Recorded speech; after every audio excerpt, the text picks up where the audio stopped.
All right, so as you can see, we'll be talking a bit about mediation analysis. So first, to start with, well, who here in the room has heard about this technique before? All right, so not too many people. So most people here are like me, so I had no idea this thing even existed before starting to work on this. Now, actually, this is joint work with Patrick Groene, who is also the head of my department. And the way this thing started is he asked me to teach an art course to the PhD students from the School of Management. And he told me, well, tell them how to do mediation analysis with R, because, well, they need that a lot. And I like, what mediation analysis, what is this thing? So I started to look into this a little bit, and well, my own background, my own research is mostly coming up with statistical methods that are more reliable in case you have deviations from the model assumptions, or if you have outliers in these sorts of things. So I thought, hey, we can do this thing a bit more reliably compared to what's typically done in practice these days. And the other co-author is Nuvair Artis, who is in organizational research, who provided the data and brings the expertise from the social science, more or less. So the mediation model is essentially something very simple, and I'm going to focus on something really simple here in this talk. So you have a dependent variable and an independent variable, and you want to know how the relationship between those two is transformed by a certain process. So you have an indirect effect of the independent variable on the dependent variable through another variable which we call the mediator. And like typically you see one of these graphs, and we're interested in this indirect path over here. And to give an example, I was very happy with the inspiring talk, the inspiring keynote that we had in the morning by Julia, because she told us that, you know, for the open science, the diversity is very important within the team. And she seemed like someone who was very committed to her research team and to the open science project in general. So as you can see in my example, the diversity and commitment is something that we can relate to each other. And she also presented, well, Luke Skywalker and his ragtag group of rebels as a further example. And you know that these rebels in Star Wars, they were quite diverse in their values. You had Luke Skywalker and Han Solo, who were quite different in how they thought about things. And with this diversity in the team, it also led to certain conflicts, of course. You had conflicts between Luke and Han, you had conflicts between Leia and Han, between C-3PO and R2-D2 and these sorts of things. And, you know, we want to know how these conflicts can transform the relationship between the diversity and the team commitment. You know, if these conflicts are not resolved well, then you can see that having an adverse effect on the team commitment, whereas if the conflicts are resolved in a reasonable manner, it might even boost team commitment. So this way, how this conflict management transformed the relationship between value diversity and team commitment is something that we're going to use as an example here. All right, so coming back to the mediation model, I'm going to focus on a very simple case here. We only have, well, we have a dependent variable with one independent variable, and we only have one mediator variable, and essentially the mediation model can be solved through a series of regression models. So we have a regression of M on X, we have a regression of Y on X, and we have a regression of Y on M plus X. So it's very simple. And for this linear regression model, we see that this total effect C prime of X on Y can be written as the product of A times B plus C. This also holds if you do OLS estimation, for example. But yeah, for estimation, we only really need these two equations. We don't need to regress the Y on X. So let's skip that one and focus on the other two regression models here. So as you can see, it's a very simple model. We can make this a little bit more complex. We can add different mediator variables. So we can have multiple variables there. We can have some sort of sequential relationship there between the mediators. We can add control variables and these sorts of things. But in the interest of time, I'm just going to focus on this very simple mediation model. Now, what's typically done in the literature in the social sciences is people do OLS regression and then do a bootstrap to come up with confidence intervals for this indirect effect because, well, the distribution of this A-B, it's in general asymmetric, so that's why people typically use bootstrap confidence intervals. There are other ways to solve this. You can do structural equations models and these sorts of things, but in the majority of papers that use this technique, people do this regression and bootstrap approach. And the thing is that, well, OLS and the bootstrap, they can very easily be influenced by deviations from the model assumptions or by outliers if you have. So let's focus a little bit on outliers. And what we see here is, well, an illustration of the mediation model.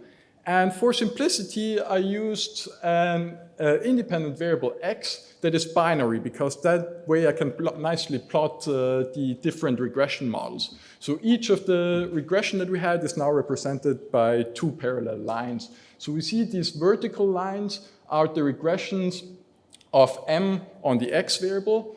We have m on the horizontal axis here, y on the vertical axis. And we see that the regressions of y on m and x, those are these two parallel lines over here. And the two groups of x are, of course, represented by the two colors here.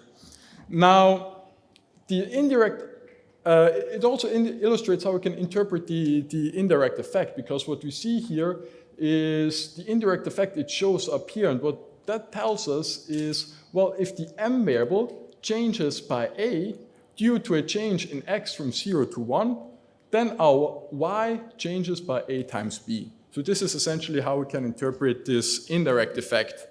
And what we have over here are, I think, 100 data points. Of course, I simulated those to make a nice illustration. But if we add a single outlier over there, then we can pull these two regression lines almost flat. And essentially the indirect effect that we observe in the data that follow the assumed model, that disappears. So we don't observe an indirect effect anymore. And of course, if we bootstrap this data now and compute the OLS solutions, we will get the bootstrap distribution that will be bimodal, depending on whether the outlier makes it into the bootstrap sample or not. So this bootstrap distribution, it doesn't really tell us anything about, well, the trend that we observe here in the core of the data. Whereas this on the bottom row, you see the methods that we propose, and there the outlier doesn't really matter. The estimation doesn't really change. So if we bootstrap this process, our bootstrap replicates will just represent the uncertainty we would have in the core of the data according to, well, what observations make it into the bootstrap sample. So there will be some fluctuations, but we won't have this bimodality because, well, the outlier doesn't affect our estimates really. Okay, so this is essentially what we're doing. We're trying to focus a little bit off the core of the data and try to listen to what the core of the data tells us. This is the idea of robustness, essentially, at least the idea of robustness to outliers. So if we do OLS and bootstrap, to summarize, we will be highly influenced if we have some deviations from the model assumptions. So if we have heavily tailed error distributions or if we have outliers and these sorts of things. But we also have some 4 or 5 decades of research in more reliable statistical methodology, in more robust statistical methodology that we can fall back on. So let's use some of these tools from robust statistics and come up with a more reliable test for this mediation analysis, for this indirect effect in our mediation model. So I'm not going to say too much about the methodology. We just don't have the time for that. I just want to focus on the key ideas here. So there is a robust regression estimator for the linear regression model that's called the Estimator. And essentially what that does, it replaces the squared loss function that we have in OLS with something that is squared for small residuals, but eventually for large residuals levels off, and large residuals observations that deviate too much from the core of the data, they won't have too much of an effect anymore. They won't have a too big impact on our objective function that we're trying to optimize. And the key of this estimator is that we can view it as a weighted least squares estimator if we use such an such a loss function that I just showed you, where the weights are data dependent and the weights give us how outlying an observation is. So what you see on the right-hand side over here is the corresponding weight functions that we have to the loss function. So the squared loss of OLS, every observation gets weight 1 essentially. But this robust loss function, we see that, okay, small residuals, they agree with the core of the data, so they get a high weight, but large residuals that disagree with the core of the data, that are maybe some potential anomalies and these sorts of things, they will receive very low weight or even a 0 weight. Okay, so for this regression, where the focus, the linear regression model, it's a model for conditional expectation. So it makes sense to focus a little bit on the core of the data and don't look too much what happens in the tail. So this is the idea of these robust estimators there. And we can use a technique that's called the fast and robust bootstrap, which essentially saves us some computation time. Because we see if we try to optimize this loss function, well, we get a non-convex optimization problem. So we wouldn't want to do a full exhaustive search of these weights for each bootstrap sample. Instead, what we can do is we take the weights that we have on the full sample and we apply a linear correction to the coefficients that we get if we do a weighted least squares with these weights. All right, so this is essentially the method. We replace the OLS by regressions, and we replace the standard bootstrap by the fast and robust bootstrap. And we have a research report where we explain the methodology a bit more. And most importantly, that's why we're here. We have this R package robmed. We also have an R extension for SPSS under development, but I guess that's not really important for the audience here. And the example that I motivated a bit in the beginning, this is what we're going to look into now. First, we tried to reach out to other researchers and try to get data from them, but we literally got 0 responses from anyone. So no researcher that we contacted was willing to share the data. So my co-author, Nüfer Ates, he had this business strategy game that he had students play as well, part of a course. And we said, okay, let's take this data from the business strategy game and try to replicate hypotheses, some theory that is well known within organizational research. So this is the hypothesis that is well established in the field of organizational science, and we're trying to replicate it with the data from our business strategy game. So we load the package, we load the data, and if we look at the data, we see that there are indeed some deviations from normality in a sense. We see that we have a bit of a heavy tail of this task conflict variable. We see that this point cloud here looks a bit more like a fish than an ellipse. So it might create some problems with robustness. So let's see how the standard bootstrap test for the indirect effect does. So we have this function called test mediation. We just apply the data, which variables we want to use for the mediator, the x variable, the y variable, and so on. And we can say robust is false for the standard bootstrap test, and the default is to use the robust test that we propose. All right, and I just set the seeds because there have been some changes in R3.60 in how sample behaves. They improved that a little bit, but in the paper, in the working paper that we have, we used R.5.2, so I just want to be reproducible and get the same results. So if we look at the results, we see we get a whole bunch of output. We have the two regression models that we estimate. So if we do a summary of our object, we get the summaries of the two regression models. These are the OLS ones. Now, the direct and the total effect, we write them again separately such that they're not too hidden in there. Essentially, we copy the output of the process macro for SPSS of Andrew Hayes, which is the standard that most researchers use there. And the important part is that last bit of the output. This is the indirect effect, where we also have the confidence interval from the Bootstrap. And we see that for the standard method, well, 0 is in the interval, so we would fail to find evidence for this mediation that occurs there. We also have a function called p-value that, well, since it's an asymmetric distribution, it's not straightforward how to compute a p-value. What we do is, well, we look for the smallest alpha that gives us a 1 minus alpha times 100% confidence interval that doesn't contain 0. And we see that the p-value will be quite large here.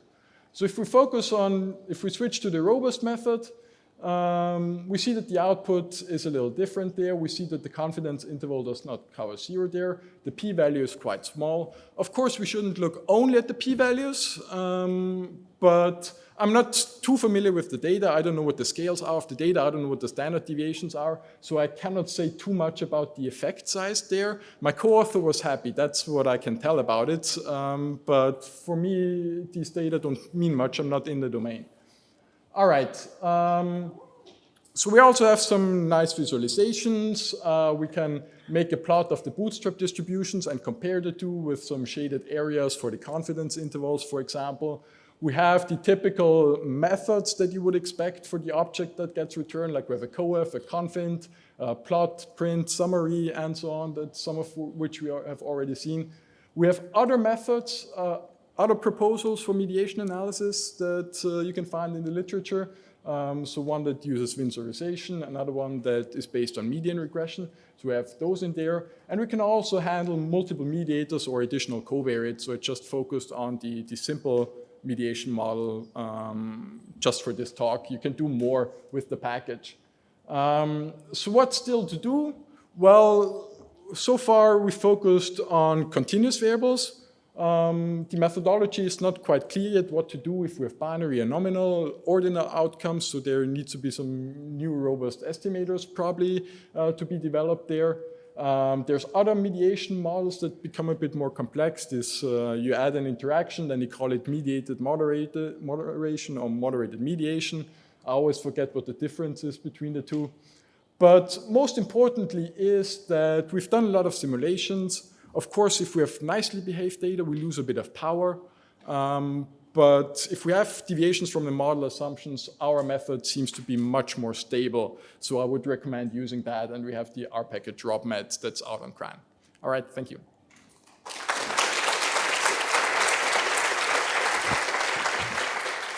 Thank you. Time for question. Any question?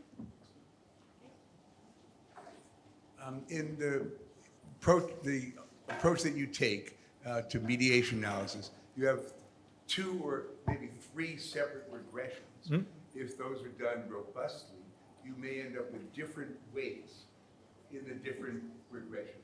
True. A structural equation model approach estimates all paths simultaneously, and in some sense is a more consistent multivariate approach. Do you have any thoughts about taking those ideas of robust estimation in a simultaneous estimation situation? Yes, very excellent point. We thought of that, of course. So like you said, we can have different weights. For now, for what we're trying to do, it's not that big of an issue because essentially you only need to estimate these 2 models, and you can estimate the total effect, for example, as this sum. And in that way, it's not too much of a restriction. But I fully agree with you. The way we did it now is, well, the tools were already available, so it was easy for us to use these and see if there is any positive reaction to that. If people are adopting these robust methods, then we're going to focus more of our efforts and try to come up with a bit more coherent solutions. Like this robust structural equations would be a very nice tool for that. But yeah, I would need to dive into that a little bit more, and probably I'm not familiar with any robust estimators for these types of structural equations models, so there probably needs to be quite some work done there. But yeah, it's definitely, at the end of the route, somewhere we should end up there. I agree. Okay. Thank you for the nice presentation. Just two brief comments. If the problem is that the linear regression model are not robust, why not using like some robust method like quantile regression, focusing on the median? And the second point, and then I will leave you to the answer, is have you considered like extending those measures to the situation of the causal effect that is pretty much like the way forward? Yeah. Thank you. All right, so on your first question, we actually, in the simulations in the paper, we compare with median regression. You could use other quantile regressions. Quantile regression and median regression is robust if you have a fixed x variable.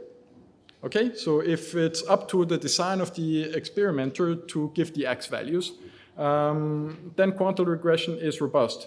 But if the x variable is random and outliers can happen in the x variable, quantile regression has a breakdown point of 0. So a single outlier can drive quantile regression to whatever value. Okay, so in the situation that is illustrated here, for example, quantile regression wouldn't help us because this is an outlier also. Well, okay, we have here a binary x. But like if you have outliers that can occur in the x variables, quantile regression is not robust enough. And we need other techniques like this estimator, which is also robust against these types of outliers. Okay, so this is the first point. The other point, we haven't looked at the causality in any way. So we're still using cross-sectional data here in this illustration, also in the research report that we had, we use cross-sectional data, and you just can't say anything about causality with cross-sectional data, if you ask me. You will need some time series data or something like that if you want to say something about causality, and we haven't looked into that.